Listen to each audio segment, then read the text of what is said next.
नमस्कार और आज के इस विशेष पॉडकास्ट एपिसोड में आपका स्वागत है। इस मंच पर हम PFRDA यानी भारत के पेंशन विनियामक के अधिकारियों से बातचीत करते हैं और केंद्र सरकार के कर्मचारियों से जुड़े महत्वपूर्ण वित्तीय निर्णयों को आसान भाषा में समझते हैं। मैं हूं आपकी होस्ट पूर्णिमा। आज हम एक ऐसे विषय पर चर्चा करने जा रहे हैं जो हाल ही में सुर्खियों में है, यूनिफाइड पेंशन स्कीम यानी UPS। इस विषय को लेकर कर्मचारियों में काफी चर्चा और जिज्ञासा है। सवाल यह है, क्या मुझे NPS में रहना चाहिए या UPS मेरे लिए बेहतर विकल्प है? इन सवालों के उत्तर देने के लिए आज हमारे साथ मौजूद हैं pension fund regulatory and development authority PFRDA से दो खास मेहमान, सुश्री सुमीत कौर कपूर, कार्यकारी निदेशक PFRDA, श्री गुनीत आनंद, सहायक प्रबंधक PFRDA।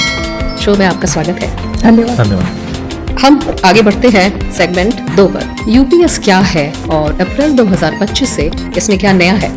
NPS को केंद्रीय सरकारी कर्मचारियों के लिए जनवरी 2004 से अनिवार्य रूप से लागू किया गया था और यह सफलतापूर्वक चल रहा है। तो फिर सरकार के लिए UPS शुरू करने की जरूरत क्या थी? आप इस पर कुछ प्रकाश डालना चाहेंगे? जरूर। NPS और UPS दोनों ही केंद्रीय सरकार की योजनाएं हैं और NPS बहुत बेहतरीन तरीके से चल भी रही है। NPS में काफी अच्छे मार्केट रिटर्न्स भी दिए हैं, परंतु जब सब्सक्राइबर्स से फीडबैक लिया गया तो उनके दो कंसर्न्स थे। एक, महंगाई भत्ता नहीं है NPS में, और दूसरा, मार्केट की जो अनसर्टेनिटी है उसकी वजह से वो थोड़ा परेशान थे। सो इन्हीं दो कंसर्न्स को लेकर UPS लॉन्च किया गया। तो अब UPS जो है वो NPS की बेहतरीन सारी उसमें विशेषताएं हैं और उसमें कुछ और एडिशन किए गए हैं। तो UPS एक तरह से NPS प्लस है। और वो प्लस क्या है? सबसे पहले आपका जो पेमेंट है, पे आउट है, वो अश्योर्ड हो जाता है, निश्चित हो जाता है। तो आपको 50% आपका जो बेसिक है आपका पिछले 12 महीने का, जब आप सुपर एनुएट करते हैं तो उसका जो 50% है, 50% है, वो आपको मिलना शुरू हो जाएगा। महंगाई भत्ता मिलना शुरू हो जाएगा। तीसरी बात है, लमसम मिलेगा। एक बार आपको जब आप रिटायर करेंगे तो आपका जो 6 महीने की सैलरी है, हर 6 महीने का जो आपने काम किया है उसके लिए 1/10वां हिस्सा आपका जो आपका वेतन था वह आपको दिया जाएगा। और इसमें और भी कई लाभ हैं। तो इस तरह से ये एक तरह से NPS प्लस है। UPS के अप्रैल 2025 में लॉन्च होने के बाद से सरकार ने इसमें कई संशोधन किए हैं और इसे और आकर्षक बनाने के लिए कई स्पष्टीकरण भी जारी किए हैं। मिसेस कपूर, क्या आप हमें इन बदलावों के बारे में विस्तार से बता सकती हैं? अप्रैल 2025 में UPS लॉन्च किया गया, परंतु सरकार जो है इसका निरंतर फीडबैक लेती रही है और इसकी तरफ काफी संवेदनशील है।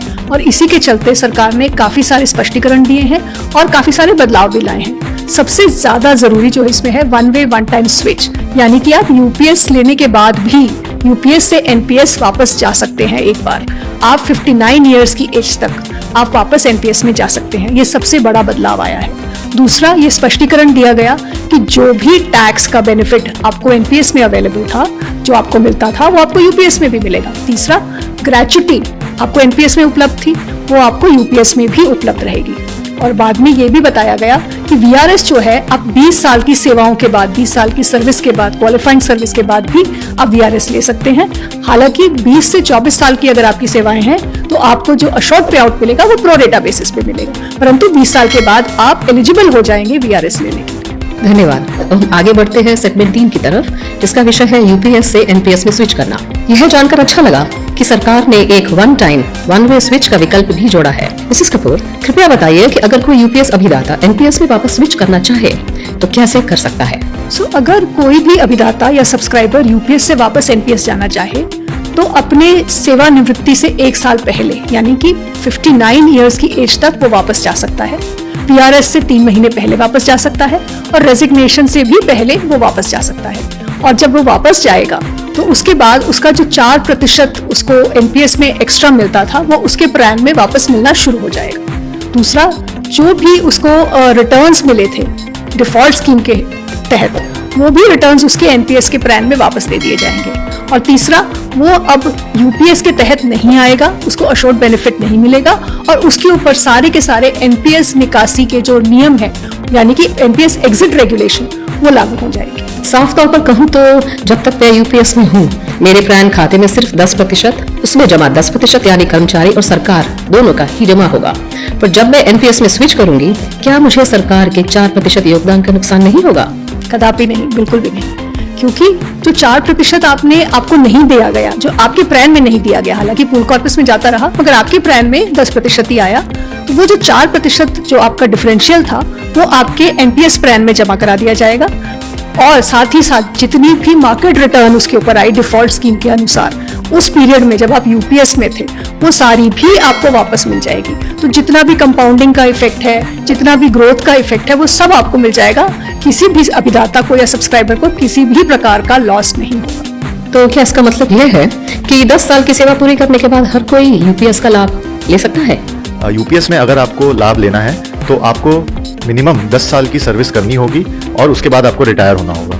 अब हम बढ़ते हैं सेगमेंट 4 की तरफ। क्या यूपीएस एनपीएस जितना लचीला है? अगर कोई एनपीएस अभिदाता यूपीएस चुनता है तो क्या उसका एनपीएस प्लान में जमा राशि खो जाएगी? ऐसा बिल्कुल भी नहीं है। तो जब कोई अभिदाता एनपीएस से यूपीएस माइग्रेट करता है तो केवल इतना होता है कि उसका प्लान जो है अब एनपीएस की जगह यूपीएस से टैग हो जाएगा, प्लान नंबर भी सेम रहेगा, उसमें भी कोई चेंज या बदलाव नहीं आता है। और जितना भी कॉर्पस उसके एनपीएस प्लान में था अब वो यूपीएस में दिखने लगता है, यूपीएस प्लान में दिखने लगता है। और जो अभिदाता है, सब्सक्राइबर है, वो अपना ऑनलाइन भी वो कॉर्पस देख सकता है। और साथ ही साथ सीआरए उसका पीरियोडिकली समय समय पर एक आपको स्टेटमेंट भी भेजता है। तो ये बिल्कुल ट्रांसपेरेंट है, पारदर्शी है। अगर कोई एनपीएस अभिदाता 31 मार्च 2025 से पहले रिटायर होता है और वह यूपीएस का दावा करना चाहता है तो क्या उसे पहले ली हुई लमसम निकासी वापस करनी होगी या अपनी एन्युटी सरेंडर करनी होगी? ऐसा भी नहीं है। सो अगर कोई अभिदाता या सब्सक्राइबर 31 मार्च 2025 से पहले रिटायर हो चुका है और वो एनपीएस का बेनिफिट ले चुका है, यानी कि वो एन्युटी भी ले चुका है, कैश विड्रॉल या लमसम विड्रॉल भी कर चुका है, उसके बाद भी वो यूपीएस के लिए अप्लाई कर सकता है। कर ही नहीं सकता, उसको करना चाहिए, क्योंकि ना तो उसकी एन्युटी उसको वापस करनी है, ना ही लमसम विड्रॉल वापस करना है। वो एज इट इज ऐसे का ऐसे चलता रहेगा।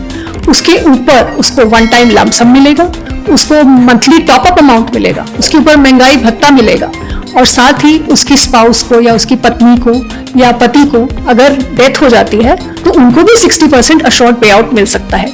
साथ ही साथ जितना भी एरियर था, मतलब जब से उसको यूपीएस अलाउ होना था, एलिजिबल होना था, वहां से एरियर भी मिलेंगे और उस एरियर के ऊपर इंटरेस्ट भी मिलेगा। सो काफी मात्रा में उनको पैसा मिल सकता है। तो मैं तो ये अनुरोध करूंगी कि जितने भी पास्ट रिटायरीज हैं उनको बिना देर किए 30 सितंबर से पहले अपना फॉर्म भर देना चाहिए। यह जानकर अच्छा लगा कि ट्रांजिशन की प्रक्रिया काफी सोच समझकर बनाई गई है। अब श्री आनंद, यह आम धारणा है कि यूपीएस और एनपीएस की तुलना में कम लचीला है, क्या यह सही है? यह धारणा बिल्कुल गलत है। यूपीएस में सारे वो फ्लेक्सिबिलिटी दी गई है जो एनपीएस में है।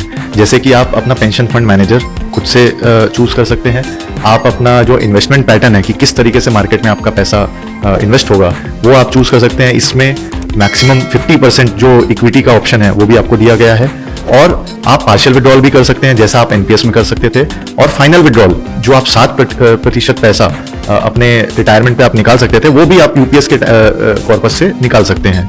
तो इसके अलावा जैसा मैम ने ऑलरेडी बताया कि एक स्विच का भी ऑप्शन आपको दिया जाता है कि आप यूपीएस से एनपीएस में आ सकें, तो वो आपको ऑप्शन भी दिया गया है। तो जैसा आप देख सकते हैं कि एनपीएस के सारे इसमें फीचर्स है, सारे फ्लेक्सिबिलिटी है, और यूपीएस में एक स्विच का फैसिलिटी एक्स्ट्रा है। धन्यवाद। हम आगे बढ़ते हैं सेगमेंट 5 की तरफ, जिसका विषय है वीआरएस यानी स्वैच्छिक सेवानिवृत्ति के मामले में यूपीएस के प्रावधान। आइए बात करते हैं स्वैच्छिक सेवानिवृत्ति की। अगर कोई अभिदाता वीआरएस लेता है तो क्या यूपीएस में इसका प्रावधान है? मिसेस कपूर। बिल्कुल प्रावधान है। अगर कोई भी अभिदाता वीआरएस लेना चाहता है तो 20 साल की सेवाएं देने के बाद वो वीआरएस ले सकता है। 25 साल की सेवाएं देने के बाद उसको पूरा शॉर्ट पे आउट शुरू हो सकता है, विच इज जो आपका मूल वेतन है उसका 50%। अगर 20 साल पे अगर आप वीआरएस लेते हैं तो प्रो रेटा वो कम हो जाता है। और जैसे ही आप वीआरएस लेते हैं, सेवानिवृत्त होते हैं, आप उस इमीडिएटली जो है उसी तुरंत आप वन टाइम लमसम ले सकते हैं। 60% जो है आप अपना वन टाइम विड्रॉल कर सकते हैं, फाइनल विड्रॉल कर सकते हैं, और आपका जो अशोर्ड पे आउट है वो आपका 60 साल पर शुरू होगा। एक और इम्पॉर्टेंट बात इसमें ये है कि आप वन टाइम स्विच ऑप्शन भी ले सकते हैं 3 महीने पहले वीआरएस के। सो ये एक विकल्प अवेलेबल है। अगर मैं वीआरएस लेने का सोचूं और एनपीएस में स्विच करना चाहूँ, क्या ऐसा संभव है? जैसा कि मैंने कहा, बिल्कुल संभव है। आप VRS का अगर मन बनाते हैं तो उससे 3 महीने पहले अगर आपको लगे कि NPS बेहतर विकल्प है तो आप जरूर NPS में स्विच कर सकते हैं, मगर ये दोनों विकल्प रखने के लिए आपको UPS में आना होगा। तो जैसा मैं समझ रही हूँ, VRS की स्थिति में पेंशन भुगतान मानी हुई सेवानिवृत्ति तिथि से ही शुरू होगी, और लेकिन अगर किसी अभिदाता ने VRS प्रस्तावित सुनिश्चित भुगतान के साथ ले लिया है और पेंशन शुरू होने से पहले ही उसका निधन हो जाता है, तो इस स्थिति में जीवन साथी को क्या लाभ मिलेंगे?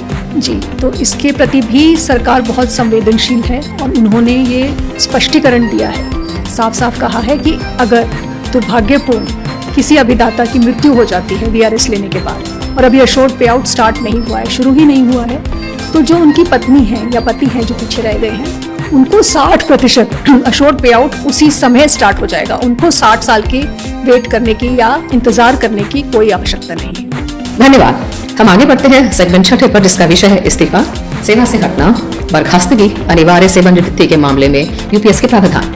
अगर कोई अभिदाता सेवा से हटा दिया जाता है या बर्खास्त कर दिया जाता है तो UPS में क्या होता है? पुनीत जी मैम, अगर कोई अभिदाता इस्तीफा देकर जाता है तो उस स्थिति में उसके पास 2 ऑप्शन होते हैं। पहला कि वो स्विच फैसिलिटी का उपयोग करते हुए NPS में चला जाए, दूसरा कि वो स्विच फैसिलिटी का उपयोग ना करे, और इस केस में ये होता है कि जो भी कॉर्पस उन्होंने एकत्रित किया है उनके इंडिविजुअल UPS कॉर्पस में, वह उनको उनके बैंक अकाउंट में दे दिया जाता है। और अगर किसी अभिदाता को अनिवार्य सेवानिवृत्ति की सजा दी जाती है तो इस स्थिति में क्या होगा? इसका तो अगर किसी अभिदाता को अनिवार्य रूप से रिटायर किया जाता है, ऐसी सूरत में भी अभिदाता को या सब्सक्राइबर को अशोर्ड पे आउट मिलेगा, मगर इसकी मात्रा को कम किया जा सकता है। तो ये जो अथॉरिटी है, जो अधिकारी है जिन्होंने पेनल्टी लगाई है या सजा दी है, वो डिटरमिन करेंगे कि कितना कम किया जाए। उनको 2/3 से लेकर पूरा अशोर्ड पेमेंट मिल सकता है। अब हम आगे बढ़ते हैं सेगमेंट 7 की तरफ, जिसका विषय है निकासी, UPS बनाम NPS। हम जानते हैं कि NPS में रिटायरमेंट के समय 60% कॉर्पस निकासी की अनुमति है, तो UPS में इसकी क्या व्यवस्था है श्री गुरी? जैसा कि NPS में आप अपना कॉर्पस 7% निकाल सकते हैं, सेम आप UPS में भी अपना कॉर्पस का 60% विड्रॉ कर सकते हैं। अब हम आगे बढ़ते हैं सेगमेंट 8 पर, जिसका विषय है जल्दी सेवानिवृत्ति या आंशिक निकासी पर कम लाभ। एक चिंता जो हम अक्सर सुनते हैं वह यह है कि UPS में 50% आश्वासन प्राप्त पेंशन घटती है यदि अभिदाता की सेवा अवधि 25 वर्ष से कम हो या आंशिक निकासी वह करता है। यह कैसे काम करता है? आप जानते हैं NPS और UPS जो दोनों स्कीम्स हैं, ये दोनों योजनाओं में एक तो आप एम्प्लॉय से लिंक्ड होते हैं, एम्प्लॉयर से, और दूसरी बात है कि आप जितने वर्ष काम करेंगे उतना ही कॉर्पस होगा, जितना आप उसमें कंट्रीब्यूशन करेंगे उतना ही कॉर्पस होगा। तो अगर आपका वर्ष कम रह गए या आपने उसमें से निकासी कर ली, चाहे पार्शियल विड्रॉल किया या आपने फाइनल विड्रॉल किया, तो आपका कॉर्पस कम हो जाता है। और ये NPS के लिए भी है और UPS के लिए भी है। तो आपका UPS के केस में भी अगर आपके वर्ष कम है, सेवाओं के वर्ष कम है या आपने कुछ निकासी कर ली, तो आपको अशोर्ड पे आउट कम मिलेगा। मगर एक अच्छी बात यह है कि UPS के में आप जो है वो वापस जमा करा सकते हैं। अगर आपको 50% का अशोर्ड पे आउट चाहिए तो आप राशि जमा करा दीजिए, तो आपको अशोर्ड पे आउट मिल जाएगा। अब आगे बढ़ते हैं सेगमेंट 9 पर, जिसका विषय है अभिदाता की मृत्यु के मामले में लाभ। UPS काफी लचीला है। अब एक संवेदनशील लेकिन महत्वपूर्ण प्रश्न, सेवा के दौरान मृत्यु की स्थिति में क्या होता है श्री गुनीत? जी मैम, ये प्रश्न काफ़ी महत्वपूर्ण है इस दृष्टिकोण से भी कि परिवार का पालन पोषण आगे कैसा होगा। जैसा NPS में आपको ऑप्शन दिया जाता था कि आप पुरानी पेंशन व्यवस्था के तहत अपने बेनिफिट्स को ले सकते हैं, वैसा ही ऑप्शन आपको UPS में भी दिया गया है कि आप पुरानी पेंशन व्यवस्था के तहत पेंशन बेनिफिट का लाभ उठा सकते हैं। तो जैसा कि पहले उल्लेख किया गया, क्या UPS में पति या पत्नी को न्यूनतम पेंशन यानी 10,000 रुपए की गारंटी है? मैम, जैसा अश्योर्ड पे आउट जो पेंशन धारक को मिल रहा था, उसका 7% हिस्सा उनकी स्पाउस को भी मिलेगा। अब हम आगे बढ़ते हैं सेगमेंट 10 पर। इसका विषय है क्या UPS के तहत भी ग्रेचुइटी उपलब्ध है? इस पे प्रकाश डालेंगे मिस कपूर। जी बिल्कुल उपलब्ध है। जैसे NPS में ग्रेचुइटी दी जाती थी, UPS में वन टाइम लमसम भी दिया जा रहा है, एक मुश्त राशि भी दी जा रही है और ग्रेचुइटी भी दी जा रही है। अब हम आगे बढ़ते हैं सेगमेंट 11 पर। इसका विषय है UPS के लिए कैसे आवेदन करें। एक केंद्रीय सरकारी कर्मचारी UPS के लिए आवेदन कैसे कर सकता है? कोई भी अधिकारी जो कि सेवा को अभी ज्वाइन कर रहे हैं, वो फॉर्म A1 को भरकर अपने नोडल ऑफिस को दे सकते हैं। या वो CRA की वेबसाइट पे जाकर ऑनलाइन ये फॉर्म को भर सकते हैं। और जो अधिकारी ऑलरेडी सर्विसेज में हैं, जो ऑलरेडी सेवा में हैं, वो फॉर्म A2 का इस्तेमाल करते हुए अपने UPS के ऑप्शन को एक्सरसाइज कर सकते हैं। ये भी वो फिजिकल फॉर्म देना चाहें तो अपने नोडल ऑफिस को भर के दे सकते हैं, या फिर वो ऑनलाइन CRA की वेबसाइट में जाकर भी ये फॉर्म भर सकते हैं। यदि एक NPS अभिदाता रिटायर हो गया है और क्या वह भी लाभ प्राप्त कर सकता है? यदि रिटायर हुए अभिदाता का निधन हो गया तो मृतक अभिदाता के जीवन साथी क्या UPS के लिए आवेदन कर सकते हैं? जी मैम, बिल्कुल कर सकते हैं।